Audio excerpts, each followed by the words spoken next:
Okay, so alisdan or ilisdan means to exchange or replace something, right? To exchange something or to replace something. Alisdan or ilisdan, right? We can see here that ilis is that root word, for those of you who know.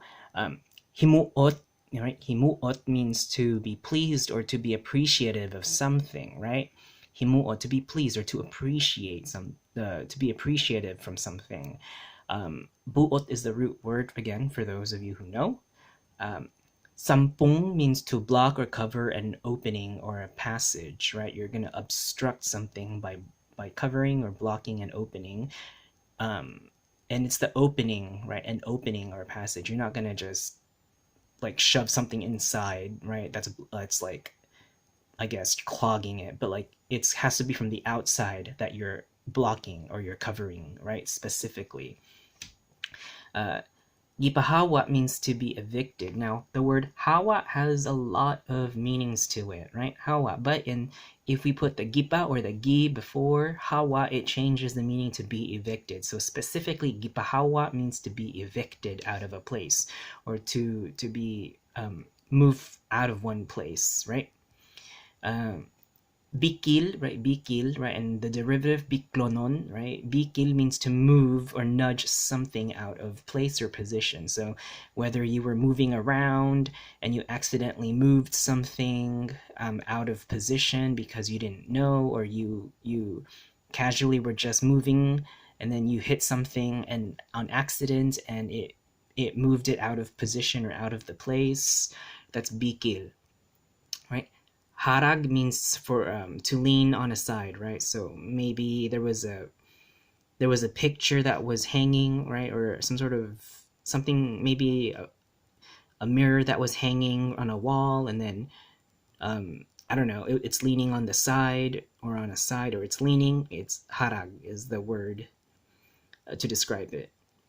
Hakug is to be selfish or greedy, right? Hakug, to be selfish or greedy, and hakugan, if we add that an affix to it, it describes a person who is selfish or greedy, right? So an is the person, but hakug is actually the form to be selfish or greedy, right? Hakug.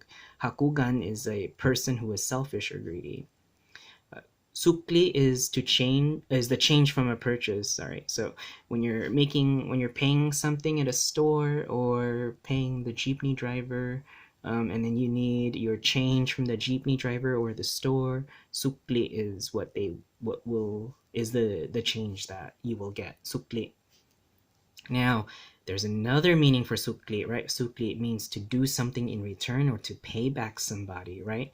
So in this case, sukli means it's for people to do something back and forth to each other. It's just a back and forth thing that people do to each other continuously, right? Now, in the advanced series, we're going to start looking more for multiple affixations. So sinukli I, right? Because you already know what the in infix does and the I infix does.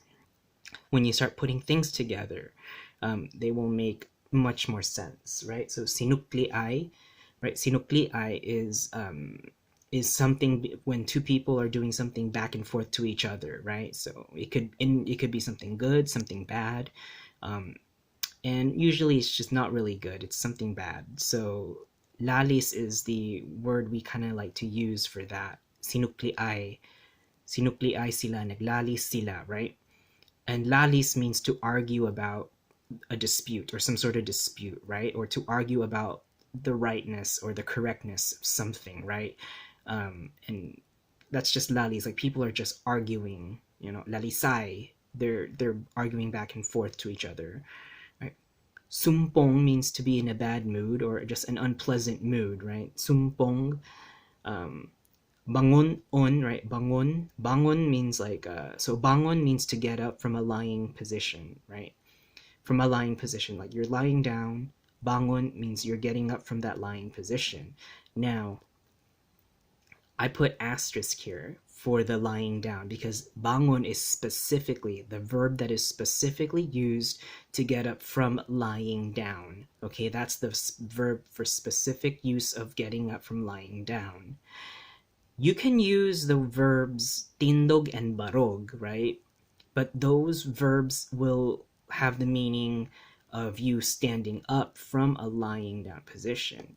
Bangon, on the other hand, could be something that you're lying down and then you're probably gonna get up from a lying position. Maybe you're still sitting on the bed or sitting on a chair or sitting, right? You're not fully standing up and erect, right? But you're standing, not you're gonna be erect, but you're not fully standing up, is what I guess what I want to say. Bangon is like to get up from a lying position. And again, don't get this confused with barog and tindog, because they can all mean similar things, right? Similar, very similar things. Bangwon can also mean to redeem yourself, right? To redeem oneself. Maybe you had a failure of something and you just want to redeem yourself. Bangwon, it's like you got down from something and you want to get back up, right? Something knocked you down and you just want to get back up to redeem yourself. And finally, daplin just means the edge, the side, or beside, right? Daplin, the edge of something or the side of something.